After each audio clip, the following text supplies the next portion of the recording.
minutes. Thank you, Mr. Speaker. I want to thank the chairman for his leadership on this issue and so many others on the Education and Workforce Committee. Mr. Speaker, the NLRA is supposed to balance the rights of employees, employers, and the general public, but you would never know that from the recent actions of the NLRB. This unelected group of executive branch recess appointees have abandoned all pretense of objectivity and become, Mr. Speaker, frankly, nothing more than a taxpayer-funded law firm for big labor. Boeing is the most glaring example of their overreach, but it is not the only one. At a time when union membership is at a historic low, the NLRB seeks to give big labor a historically high level of influence with this administration, whether it's quickie elections or mandating advocacy posters in the workplace or the economic death penalty.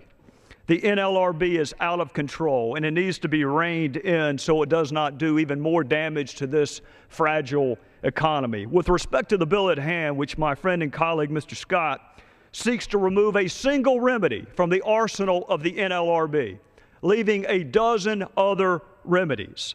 This bill simply says that you cannot force Boeing to close a billion-dollar facility which has already been constructed in Charleston and fire the 1,000 workers who have been hired and send the work back to Washington State, which is tantamount to the economic death penalty. Not a single worker has lost a job or a benefit in Washington State, Mr. Speaker, when Boeing started this separate, distinct supply line. The NLRB thinks a company should stay in a union state no matter how many work stoppages there are, no matter how many customers have threatened to go do business somewhere else because they can't get their planes on time, no matter how many fines have been paid because of late delivery of airplanes because of work stoppages, no matter what, no matter how much money is lost, Mr. Speaker, the NLRB thinks that Boeing should have to stay in a union state because it planted a flag originally in a union state.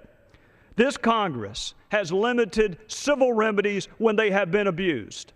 This Congress has limited criminal remedies when they have been abused. And this Congress must limit administrative remedies when they are being abused as they are now.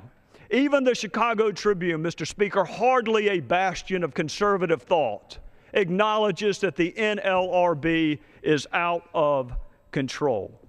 And I will ask my colleagues on the other side, if they can name, I'll ask them the same question I asked Leif Solomon, the General Counsel for the NLRB.